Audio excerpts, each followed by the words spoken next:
संसार में एक ही जंगल में सिंह और हिरण दोनों ही जी जाते हैं।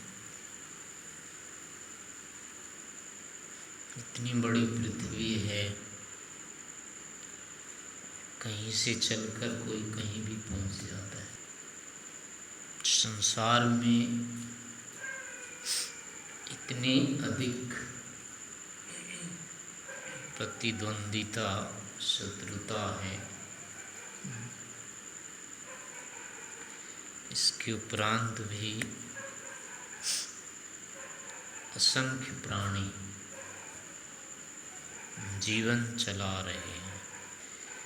ऐसा कैसे संभव हो रहा है? ना तो हम ये जानते हैं कि क्या खाना चाहिए, क्या पीना चाहिए, नहाना चाहिए कि नहीं नहाना चाहिए,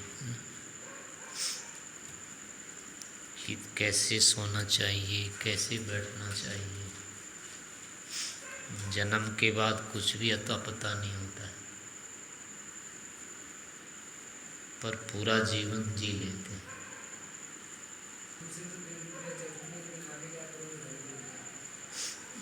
वो जैसे हिरण होता है और शेर होता है, वो दोनों कैसे रह जाते हैं एक जगह, जबकि उस देखते ही मार डालता है उसको,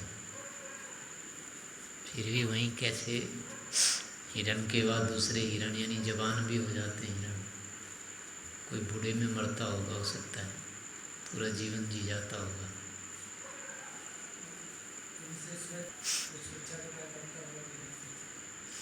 नहीं, वो डर से क्यों नहीं मर जाता है? कहाँ मैं कैसे रहूँगा यहाँ? आपके पीछे 10 आदमी लग जाए भाला लाठी लेकर के, तो रात भर सो जाएंगे या नहीं सोएंगे? आ जाएगी नींद? नहीं आएगी। उनको कैसे नींद आ जाती है? सो भी जाते हैं, तभी चारों तरफ शत्रु हैं उसके, कहीं से ही ठोक देता है। उस पर भी वो सोते तो होंगे ही,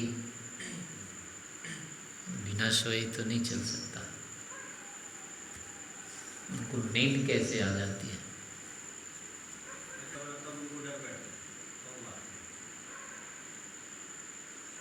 पर मनुष्यों को तो दूर से ही पता लग जाता है।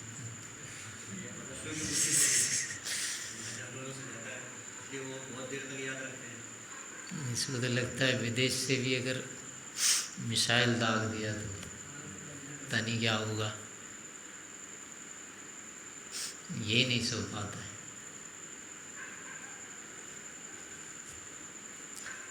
सांप चूहे एक ही बिल में रह जाते हैं कभी कभी।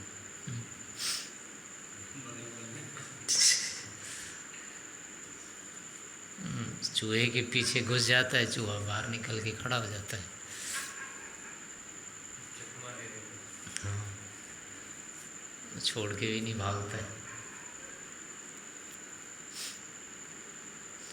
ऐसे कितने सारे प्राणी हैं, सभी के पीछे कोई न कोई लगा हुआ है। ये मधुमक्खी उड़ती है ना, एक चिड़िया इनको पकड़ के खा जाती है उड़ते उड़ते।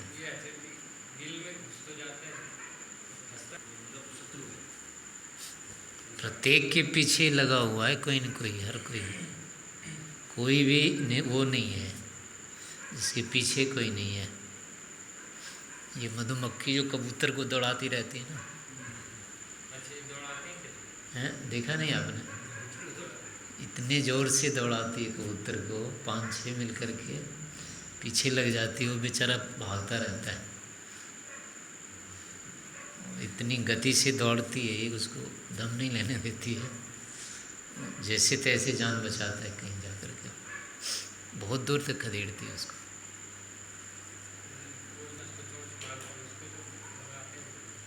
नहीं, कबूतर को तो यहाँ जैसे होते हैं ना, छत्ते के पास ही आ जाते हैं, फिर इसको धकेलती है, खदेड़ती है, फिर उसको पता नहीं लगता है कैसे क्या हो गया। उड़ रही होती छत्ते के पास, ये पहुंच जाता है उड़ते उड़ते, इसको भी पता नहीं होता है। छत्ता तो छेड़ता नहीं है, लेकिन वो पकड़ लेती है इसको, फिर ये भागता रहता है एकदम से। खूब नचाती है, कभी कभी घंटा घंटा कर देती है इसको। काट नहीं पाती है, उसके रोम इतने अधिक होते हैं वो तो जा नहीं पाती है, लेकिन वैसे वो उसको खदेड़ती है। और एक छोटी चिड़िया जो तार पर बैठती है ना, इतनी सी होती है, वो इनको उड़ते उड़ते पकड़ लेती है। हाँ एकदम। वो मक्खी मच्छर जो भी उड़ रहा होता है कोई भी, उसको वहीं पकड़ लेती है एकदम से, तार पे बैठ के अपना मारती रहती है। तो छोटी चिड़िया को बड़ी चिड़िया जो वो होता है, वो कई तरह के बाज होते हैं, वो पकड़ते रहते हैं। तो ऐसे कोई न कोई किसी न किसी के पीछे लगा हुआ है। जंगल में आपने कहीं कोई लाश सड़ते हुए देखी कभी?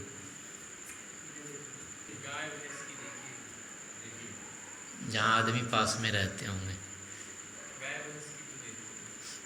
गाय भैंस तो आसपास की ही होगी ना, जंगल में तो नहीं रहती। यानी कितने जानवर होते हैं, ये मक्खी वक्खी चिड़ियाँ होती है, चिड़ियाँ, इनका कहीं मुर्दों का ढेर देखा है? मरते होंगे कि नहीं मरते होंगे? कहाँ है? कुछ नहीं, सब साफ रहता है।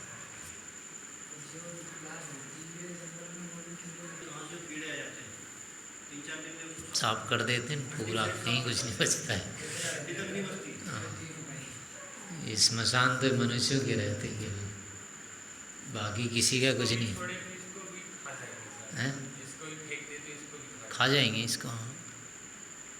यानी कहीं कुछ नहीं बचता है, ऐसी व्यवस्था है, सब साफ हो जाते हैं एकदम, कहीं कुछ नहीं बचता है। यानी सबके खाने वाले पीछे लगे हुए हैं। तो लेकिन जीवन फिर भी चल रहा है। जीवन को समाप्त करने वाले कारण सबके पीछे खड़े हैं। उस अवस्था में भी जीवन आगे बढ़ता ही जा रहा है, बंद नहीं होता है, जीवन भी बंद नहीं होता है। तो ये सब कार्य कैसे हो रहे हैं? मनुष्यों में भी ये पता नहीं कितने सारे लड़ाई झगड़े होते रहते हैं, एक से एक अत्याचारी राजा शासक उत्पन्न होते हैं, कितनों हजारों को मरवा देता है, मारता है, लेकिन उसके बाद भी परंपरा ये वैसी चल रही है, कम नहीं हो रही है। तो आखिर ये सब कैसे हो रहा है, क्या कारण हो सकता है इसमें?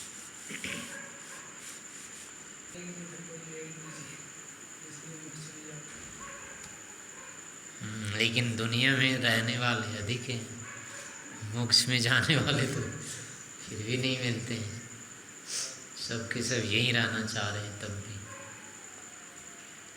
वो वाला श्लोक पढ़ते हैं ना, कौन सा है इसमें? पीत्वा मोहमयीं प्रमाद मदिराम उन्मत्त भूतम जगत। संसार है जो प्रमाद रूपी मदिरा को पी करके उन्मत्त रहता है, इसको फिर आगे नहीं पीछे सोचता है नहीं कुछ। एक तो स्थिति ये भी होती है दूसरे जो पशुओं में है, जैसा कि इन्होंने कहा, किसने कहा, आपने देखा होगा ना, मेढक को कभी देखना, उसको सांप पकड़ लेता है, उसके बाद भी वो भागता है, वो कोई संभावना नहीं कि छूटेगा वो, लेकिन उसके बाद भी पूरा बल लगाता है। हाँ, वो खींचता रहता है, टांग तो उसकी पकड़ में आ जाती है, लेकिन उसके बाद भी वो चुप भी बैठता है, फिर लगाता है, फिर चुप हो जाता है, फिर खींच, हाँ मतलब खींचता रहता है उसके बाद भी। और कोई डर नहीं, कोई भय नहीं, वैसे ही रहता है। उसके हृदय भी नहीं धड़कते इतने। और वैसी मतलब दूसरा आदमी तो पकड़ में आ गया मान लो, व्यक्ति तो ऐसी सांस निकल जाती है, लेकिन उसको कुछ नहीं होता है। अगर छूट जाए किसी तरह से तो भाग जाएगा वो। ऐसे बिल्ली होती है, चूहे को मारती है तो पकड़ के फिर छोड़ देती है। इसके बाद चूहा भागता है, फिर वो पकड़ लेती है, फिर छोड़ देती है, उसके बाद फिर भागता है। ऐसे भगा भगा करके मारती है उसको, अंत में थका देती है उसको। फिर जब नहीं भाग पाता है, पड़ जाता है, तब तो मारती है बिल्ली है। अब पता नहीं क्या। हाँ, चूहे को एकदम से नहीं मारती बिल्ली। ये कुत्ता तो जैसे मार देता है एकदम पकड़ के एक ही बार में, पकड़ा और झटका मारता है वो, मार देते। बिल्ली नहीं मारती ऐसे, या तो पैर मारती है उसके ऊपर, ऐसे पैर मारती है फिर छोड़ देती है उसको। खेलती है पहले, उसके बाद मारती है। चूहा इतना पहले तंग करता है ना, उसको पकड़ में नहीं आता है जल्दी से, घुस जाता है, कहीं भी घुस जाता है, फिर उसको पकड़ में नहीं आता है। लेकिन जब वो पकड़ में एक बार आ जाता है, फिर वहाँ से हटा करके दूसरी जगह जाके ले जाती है, वहाँ मारती है। लेकिन चूहा बेहोश नहीं होता है उसमें, यानी पकड़ लिया अब तो उसका हार्ट अटैक आ जाए ऐसा नहीं होता है। जब तक मारेगी नहीं उसको पूरा गला दबा के, तब तक नहीं मरता है। नहीं, कहीं कोई जानवरों में नहीं मरता। बिल्ली कभी कभी मर जाती है, इसको तो पकड़ लेती है गला वो, ऐसे पता नहीं मर जाता है कि नहीं पकड़ने से ही। हाँ, पर बिल्ली स्वयं मर जाती है डर से।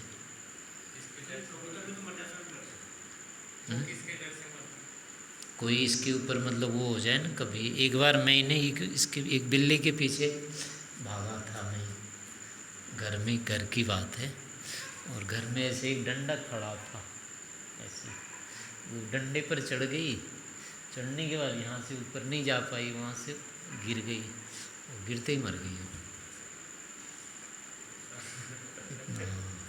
उसके बाद तो मैंने छोड़ दिया, फिर पीछा ही करना।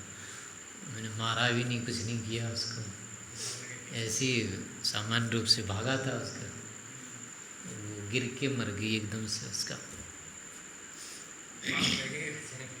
ये पाप तो लगेगा।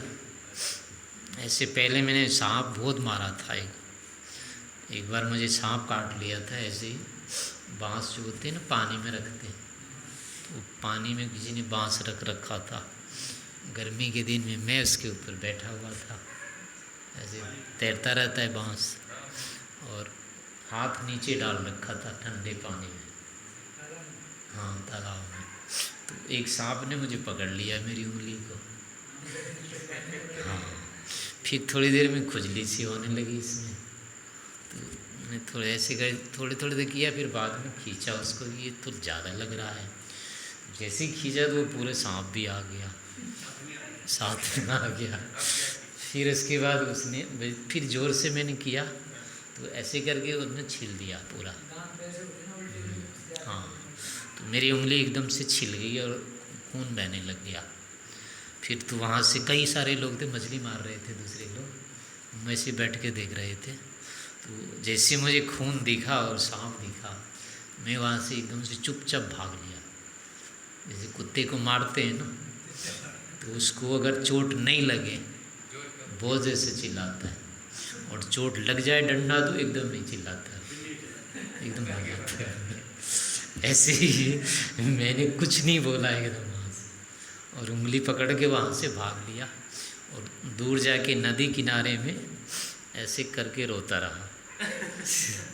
खून टपकता रहा टपकता रहा, और मैं ऐसे ही रोता रहा। फिर थोड़ी देर के बाद वो ठीक हो गया, लेकिन मुझे क्रोध बहुत आया, तो उसके कारण मैं वापस वहाँ आया। लगभग मैंने 20-25 सांप मारे फिर। हाँ, उठा उठा करके ऐसे फेंक देता था ऊपर, तो कुछ तो वैसे ही मर जाते थे, कुछ को चील पकड़ लेते थे। हाँ, तो कम से कम 20-25 सांप मार दिए उस दिन मैंने। हाँ, बहुत सारे सांप थे, वो मछली लोग भी मार रहे थे, तो उससे वो ऊपर आ जाते थे। वो सांप जो तालाब में होता है उसका जहर नहीं लगता? नहीं, उसका नहीं होता है। तो उस दिन तो मुझे कुछ, हाँ, वो तो मुझे सांप काटा था ना, वही वाला। पता था कि इसका जहर नहीं लगेगा? नहीं, उस दिन तो नहीं पता था, उससे पहले। लेकिन वो काटा तो मुझे कुछ हुआ नहीं था, पर खून निकल गया वो। हाँ, मतलब पता नहीं था इसलिए फिर। हाँ, तो उससे कुछ नहीं हुआ फिर। तो एक दिन ऐसे बहुत दिनों के बाद, उसके बाद तो मैंने लगभग वो हुआ कि लगभग कुछ नहीं करता था, फिर भी कभी कभी छेड़ देता था सांप को।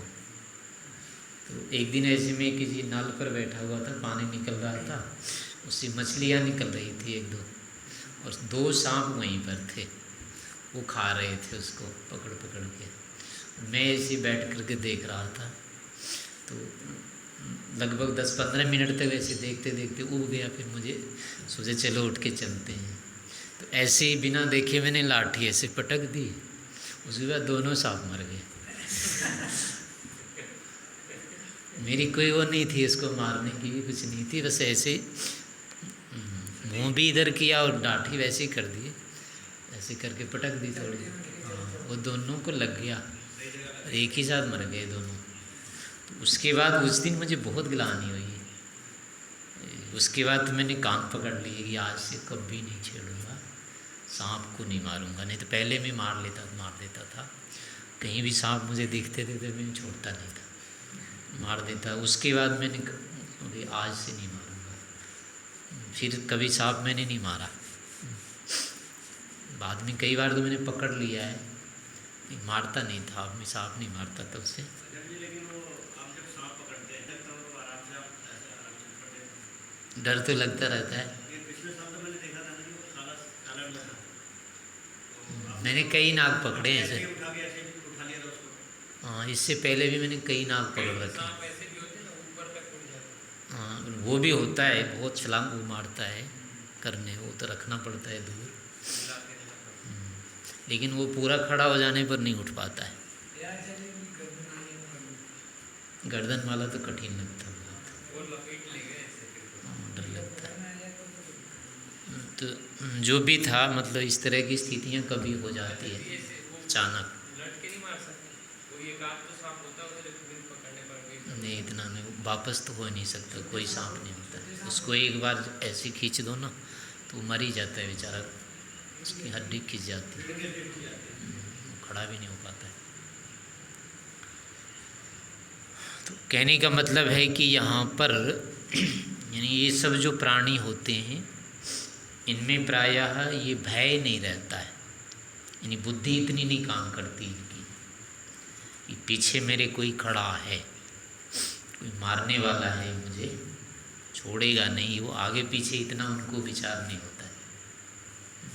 जैसे गधे का बताते हैं ना, एक डंडा मारो तो दूसरा डंडा मारने से पहले भूल जाता है, मुझे डंडा लगा है क्या, उसको नहीं याद रहता है।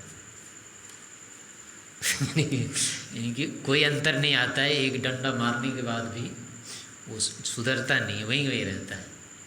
मतलब एक डंडा गधे को मारा, हाँ, दूसरा मारेंगे उससे पहले भूल जाता है, पहला वाला भूल जाता है, ऐसा बताते हैं।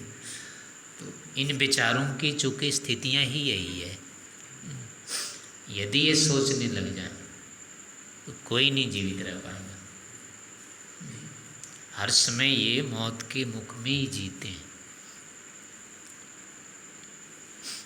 मनुष्यों की तरह इनकी बुद्धि नहीं चलती है, इतनी आगे पीछे इतना नहीं सोचते। थोड़ा सा सोचते हैं, ज़्यादा नहीं सोचते हैं। थोड़ा सोचते तो हैं, बिना सोचे तो खैर किसी का व्यवहार नहीं चलेगा, स्मृतियाँ रहती है। लेकिन इस तरह की स्थिति इनको नहीं होती जैसे हम लोगों को, मनुष्यों को होती है। पूर्वा पर बहुत अधिक विचार लेते हैं, इतने ये लोग नहीं विचारते हैं। हाँ, द्वेष वाली स्थितियाँ इनको भी होती है। कई जानवर मिलेंगे, भैंसे आदि लड़ते हैं, तो उस तरह के स्वाभाविक द्वेष तो होते हैं, लेकिन मरने जैसी स्थितियों में इनकी बुद्धि उतनी नहीं काम करती है। हाँ, उनको नहीं लगता ऐसा कुछ, मर जाएंगे। तो उसी कारण से क्या होता है, किसी भी परिस्थिति में ये नहीं मरते, नहीं चिंता करके नहीं मरते, कभी डर से नहीं मरते हैं, क्योंकि उस तरह का भय यानी बुद्धि इनकी नहीं चलती। तो इस परिस्थिति में भी जीने का जो एक कारण है इनका, इनकी बुद्धि उस प्रकार की नहीं चल पाती है, और यदि चलती तो ये जीवित नहीं रह सकते थे। तो इससे पता लगता है कि इस तरह की वास्तविक में व्यवस्था है। सहज सोच समझ के, जानबूझ करके, बुद्धिपूर्वक इनमें ये स्थितियां रखी गई हैं। स्वाभाविक इनका ज्ञान तो हो नहीं सकता, क्योंकि शरीर में ज्ञान रहता नहीं। आत्मा में यदि ज्ञान होता तो एक ही आत्मा कई शरीरों में जाती है। तो हर शरीर में, हर आत्माओं को अगर पिछला ज्ञान रहता तो सारे ही विद्वान होते फिर तो।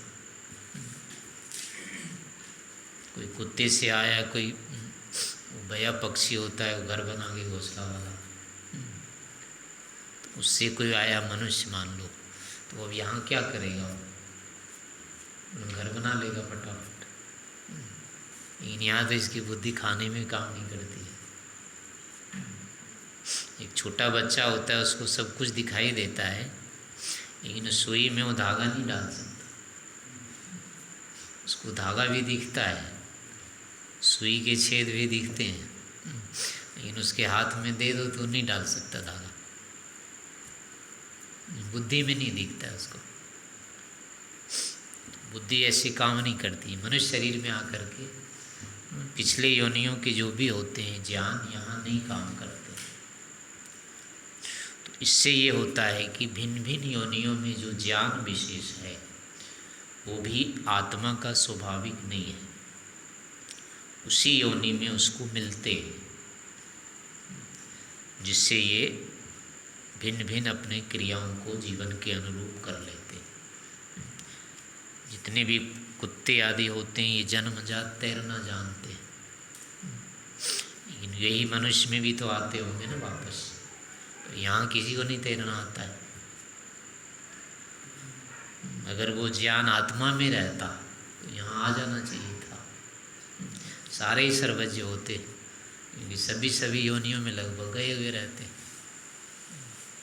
लेकिन ऐसा नहीं होता है। मनुष्य योनि में आके सब कुछ भी नहीं रहता है इसके पास, सब यहाँ सीखना पड़ता है इसको। तो इससे होता है कि अन्य योनियों में भी जो इतनी सूक्ष्म बुद्धि होती है विशेष में उनकी, तो वो सभी के सभी नैमित्तिक हैं, उनको मिला हुआ है। वो आगे चल के उनके पास भी नहीं रहते। एक दीमक है, कितना ऊंचा घर बना लेती है। कई इंजीनियरिंग तो पढ़े नहीं है उसने, और अपनी ऊंचाई के अनुसार देखो तो 50 गुना ऊंचा उनका होता है। मनुष्य जैसे बना लेता है अपना, इससे भी भयंकर वो बनाती है। उसमें बुद्धि होगी तभी तो बनाएगी, वैसे कैसे बनाएगी।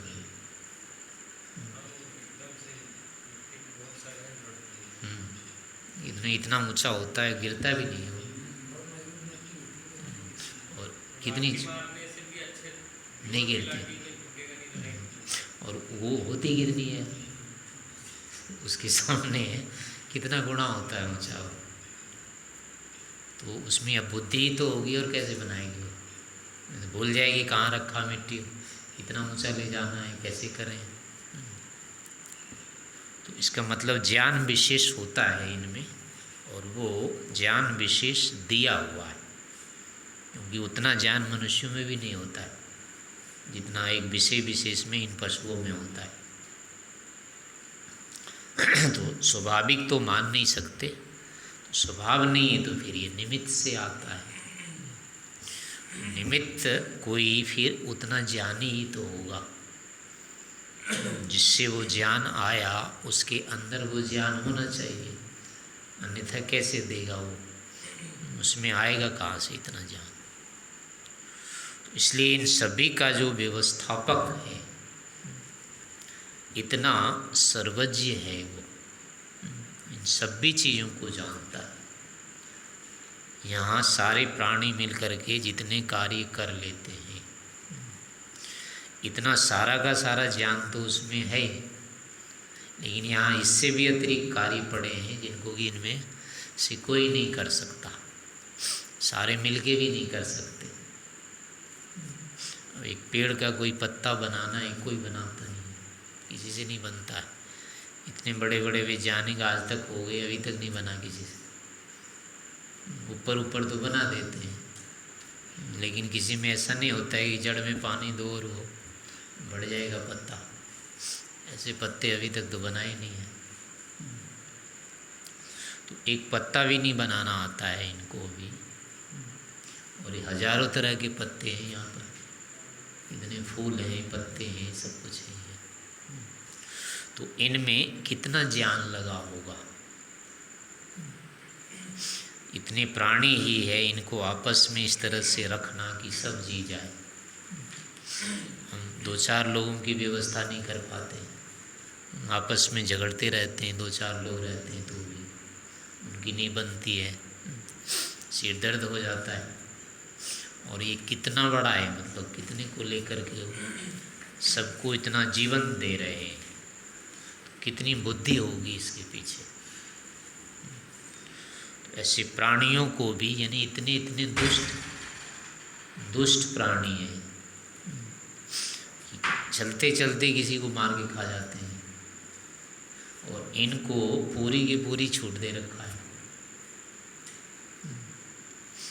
इतने दुष्ट मनुष्य होते हैं कि लाखों लोगों को मार देता है, एटम बम गिरा करके, उसको भी पूरी छूट दे रखी है।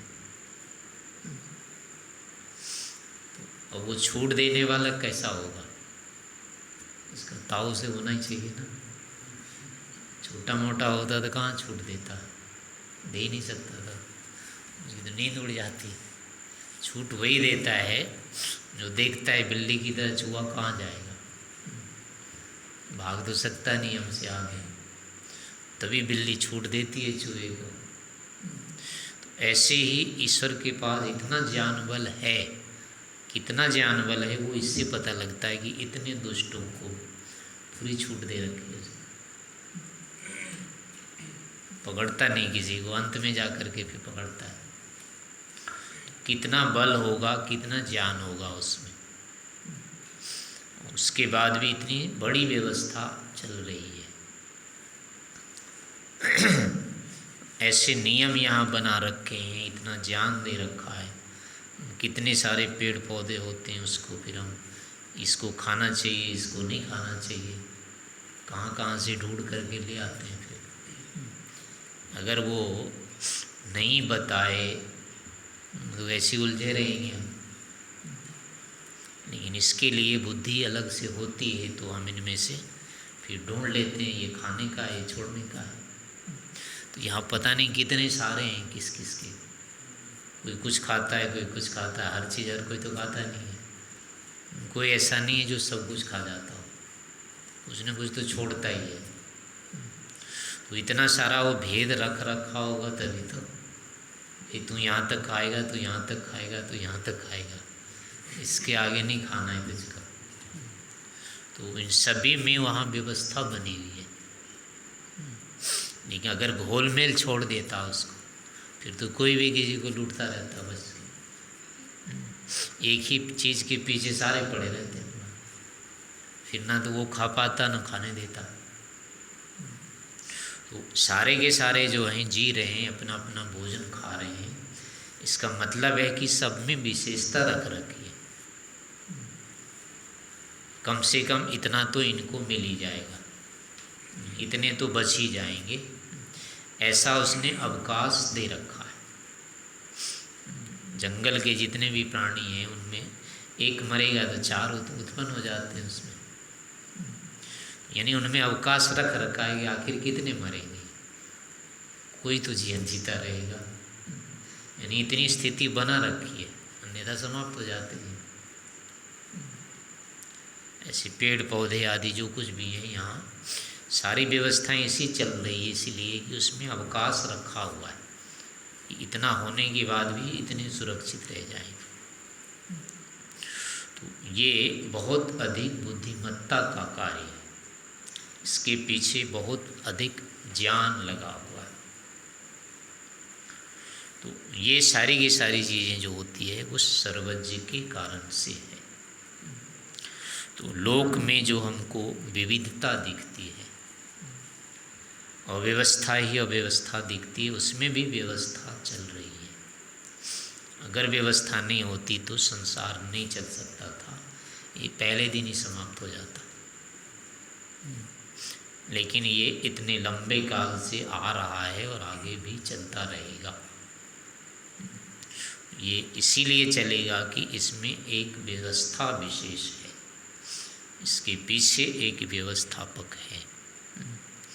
तो इस प्रकार से ईश्वर का अनुमान करना चाहिए और उसको उसके प्रति कृतज्ञ होना चाहिए, उसका धन्यवाद ज्ञापन करना चाहिए कि हे ईश्वर, हम इतनी भयंकर परिस्थिति में भी जी पा रहे हैं, कितने सारे प्रकार की यहाँ आपत्तियाँ हैं, विपत्तियाँ हैं, रोग हैं, बाधा है, कितनी सारी प्रतिकूलताएं हैं, इनमें भी हम जीवन जी ले रहे हैं, जी पा रहे हैं। तो ये इसीलिए है कि ईश्वर की कृपा है। तो इस प्रकार से ईश्वर का धन्यवाद देना चाहिए और जो इसके वास्तविक उद्देश्य हैं जीवन के, उसको प्राप्त करने का और भी ईश्वर से ज्ञान, बल, दया की याचना प्रार्थना करनी चाहिए।